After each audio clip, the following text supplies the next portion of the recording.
I don't know what horrifying story it was, Travis, but I was just like, get me down, Perez. The New York Times story from last week. Yeah. New York Times story last week. Mr. Chairman, I know you're very busy right now. Can you just hold me for a minute, just virtually?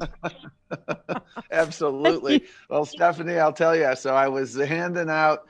I was in Florida a few days back, and we have these drive-through locations where we give people signs and all of that.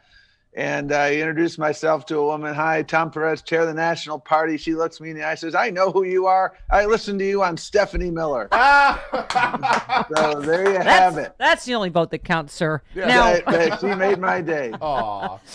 Chairman, thank you. I'm sure you're hearing that. I'm sure you're personally dealing with it. We're veering between this unbelievable optimism and feeling of a blue tsunami and just existential terror from 2016 and from the amount and variety of ways they are trying to suppress the vote. Correct? Right. In steal the vote, you name it. Right? I mean, one court case goes this way, another court case goes that way. Right. Just give us, because more than 70 million Americans have cast ballots, more than half the total turnout of 2016. Right. Correct? This could lead to the highest voter turnout in more than a century.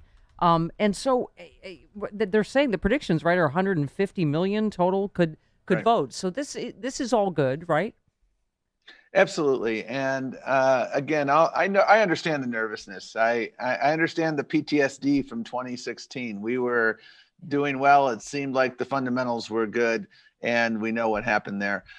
Folks have been working their tails off, and I'm not going to go over all the data, but it's not just that 70 million people have voted, and we are on pace, I think, to hit 150 million, which would be remarkable. But it's you go state by state. 4 years ago, for instance, in Arizona at this point, 41% of the ballots cast at this point were Republican and 37% were Democrat. Now the tables are turned. 40% of the ballots that have been cast, and it's 1.8 million ballots in Arizona, and we'll probably have about 3 million people vote, and probably 80% before Election Day, which is good for Democrats. 40% are Democrats, 35% are Republicans. In Florida, at this point, 4 years ago, Republicans had the advantage. They had more people that had voted early and voted by mail. We now have about a 300,000 vote advantage. Now, what does that mean? We don't know who people voted for. When I'm referring to this, I'm saying more Democratic ballots than Republican ballots. Yeah. And the list goes on. But again, what I would urge everyone is don't get on the polar coaster. You read a good poll, don't get too giddy. You read a bad poll, don't hold your hands in your face and get down. What we have going for us, control what you can control, and we can control a lot. If you haven't voted yet, go vote. Go vote today. Most places you can vote any day between now and Election Day. I'm here in Colorado, about to head out to Nevada. Colorado and Minnesota are in a pitched battle to see who's going to have the #1 turnout rate in the country. We should have every state competing for that. And so control what you can control. There's so many people who are working phone banks right now. Those things really make a difference. Getting people out, touching them one more time so that they understand the consequences. We are working our tails off. Everyone in the ecosystem is. And the fundamentals are on so many levels just very different than 4 years ago. This president is in big trouble with women. This president won seniors by 17% in Florida in 2016. And you look at the polling right now, it's anywhere from Biden by 3 with seniors to Trump by 3. So let's just split the difference. Yeah. Let's assume it's 50-50. That's a 17-point swing. And that is 20% of the electorate in Florida, a 17-point swing. Yeah. That's good news. And he physically is trying to kill the rest of his senior supporters, whether leaving them on a frozen tarmac in Nebraska or with these super spreader events. I mean, right. Yeah. He has no plan. And at the end of the day here, I'm in Colorado. I was in Larimer County, Colorado yesterday, among other places. Larimer County is where Fort Collins is. It is right on the precipice of one of the worst wildfires in the history of the state of Colorado. And there is a metaphorical perfect storm and there is a real perfect storm. People were telling me that at 11 in the morning, a week or so ago, it looked like it was 2 in the morning because it was raining dark ash. Yeah. Then I talked to I went to visit firefighters there to say thank you for your work. And all the refusal to have another stimulus package, state and local government aid. You know what state and local aid is? It's about helping our firefighters, helping our paramedics, helping our first responders, helping our school teachers, and the refusal to help. They're in a budget crunch. Yeah. And so you think about the perfect storm. Speaking of who's defunding the police. It's them. It is the president. I've said that many times. Yeah. He continues to defund the police. And as long as you refuse this help for state and local governments, you are putting first responders in harm's way. That is the reality. I bring this all up because people are sick and tired of being sick and tired. And there's a determination out there that I see. You know, Milwaukee had 5 precincts that were able to open in April because of the coronavirus. You know what happened this time around? They had 6,000 applications from people who want to be poll workers right now, and they need 1,000. And as a result, they are able to open every one of those 185 precincts. They have an early voting site at the arena where the Bucks play so that you can have social distancing. Yeah. This sort of determination and attention to detail are the things that are going to help us. Is it going to be close? Yes. Get on, buckle up. But I think the fundamentals are good, and we have a candidate who can bring us together. Okay, let's get to the part where I agonize, and then you tell me to organize, because you know this was coming. Now, obviously, the Supreme Court ruling, just a travesty. This whole, Wisconsin can't count votes that are postmarked before Election Day. So this is what I mean about dueling court rulings.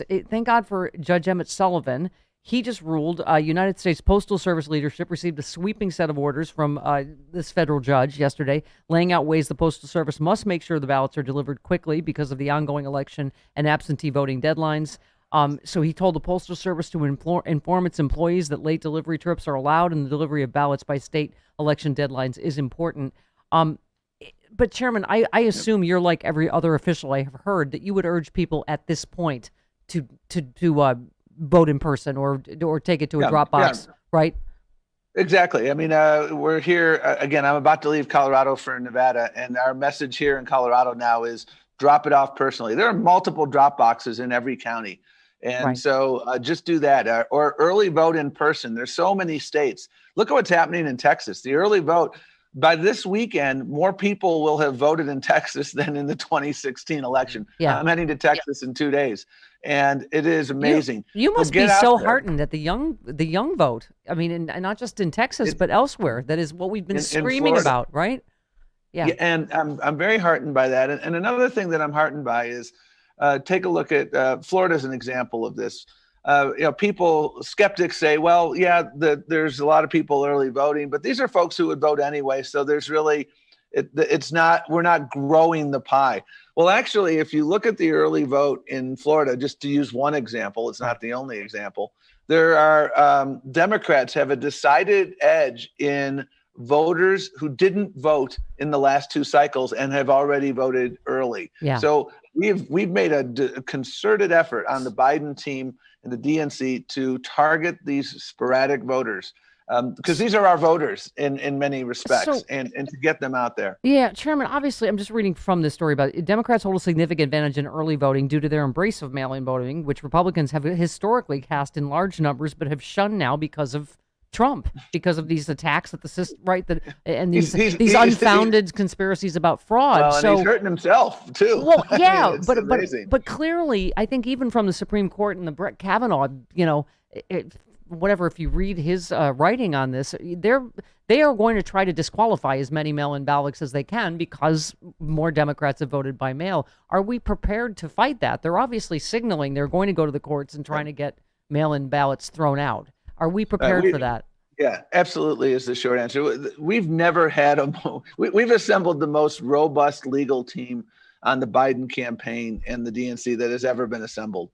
We have accounted for every contingency, and we are ready. And it's not a we will be ready. It's a we are ready. And again, but the thing that we're doing that I think is equally important, I was going to say even more important, but everything is important here, is take Wisconsin, for instance.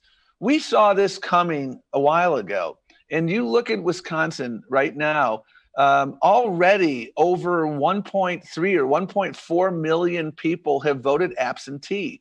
In April, because it came on so suddenly, we had a lot of late people who voted absentee, and with all those precincts that were shut down, the polling locations, that created a challenge. So we have already accounted for that by making sure that every polling location, for instance, in Milwaukee, is open. They have early voting through Sunday. So we're really encouraging people to vote in person early. There are some absentee ballots that are still out, and we literally have armies of volunteers, what we call chasing those ballots, calling them up. Literally driving them to the polls if transportation is the barrier. We have thought about every single contingency, and we go every day in Florida, for instance, and we get the information about people whose ballots were rejected. And we're calling them to say, hey, you forgot to sign it. Here's how you do it. And we're going and picking them up. I'm urging everybody to track your ballot if you can. There's only about 5 states that you can't track your ballot. Go to iwillvote.com. As the chairman says, vote now, please vote now. I would not trust the mail. Unfortunately, that's one of the ways. This other way that I have that has coffee stains on it that I've been holding on to for a week from the New York Times. Officials fear that Russia could change, delete, or freeze voter data, making it harder for voters to cast ballots, invalidating mail-in ballots, or creating enough uncertainty to undermine election results. Did you read that part? Yes, I did. And again, that's a big part of what we've been doing for 3 years right now, is working with our partners in both in state and local government and elsewhere on this issue. And I've read that article. What the thing that people, here is one of my bigger fears, Stephanie, is that all of these articles become a form of voter suppression. Yes. I talk to too many people who put their hands on their head and say, you know what, there's just too many barriers here. There's too many things that could go wrong. I give up. And what I'm here to tell you folks is don't give up. And the beauty is no one is giving up. You look at this turnout, and it's through the roof. Donald Trump is trying to steal this election. We will not allow that to happen. And you have control. You can go to iwillvote.com, figure out where your polling location is. I would strongly urge you to get there in person between now and the end of early voting. If you're concerned about the coronavirus, I totally get that. That's why early voting is a great thing, because when you have early in-person voting, you can go and see, okay, the line isn't so long. Many of these cities now have, like Los Angeles, the Staples Center, there's all these early voting locations that are huge, and they are consistent with social distancing principles. So get out there in your states that have early vote, get out there and vote in person early, or get in your car with your ballot that you've already filled out. Put it in the drop box. Don't wait for the mail to put it in. Put it in that drop box, and that's how we can do this. I am continued to be heartened. I've seen no slowdown in the pace of voting. People are motivated, and and the thing about it is, when more people vote, Democrats do really well. Your beginning of this segment was Barack Obama talking about 61%. Whoa. Well, we can do better than 61%. And in 2018, remember this, in 2018, folks, we had the largest voter turnout since the civil rights movement of the 60s. I think the same thing can happen. That works for Democrats. Remember, Democrats believe that when everyone votes, that is good for democracy, and I personally believe it's good for Democrats. Republicans believe that their leverage in elections goes up as the voting populace goes down. So they don't want every vote to be counted. They don't want Black and brown people and Native American people and Asian American people to vote. Trump said it out loud. They're not subtle. Trump said it out loud. If we do all the, we'll have levels of voting. A Republican will never be elected again. I mean, this is exactly, and you summed it up best, Chairman. You said no relief for workers or small business, no help for schools or frontline workers, but Senate Republicans are working overtime on a partisan crusade to overturn the ACA in the middle of a pandemic. We got to get the House and Senate too. We've got to have a blue tsunami to undo all of this damage. Well, So remember, the third leading cause of death right now, Stephanie, in America is the coronavirus. Yeah. That is the third leading cause of death. Folks, vote like your life depends on it, because frankly, it does. Yep. As well as our democracy. So again, control what you can control. Go to iwillvote.com. Make a plan to vote. Vote early in person. I would not use the U.S. mail at this point. I would make sure you got drop boxes. It's really easy. And by the way, I did it the day after I got my ballot. Okay. Just want you to know. All right. Chairman, we're out of time. Get your friends out. Get your friends out there too. Yeah. All right. Voting. And enjoy your Stephanie Miller fame. It's always a pleasure. Amen, Stephanie. I'll get in a foxhole any day with the fans of the Stephanie Miller Show. Yeah. Let's get the chairman a blue NAMI. The blue NAMI. Thank you, sir. All right. Take care. 23 minutes. Senate too. Yes, Senate. Yes, 23. Yes, sir.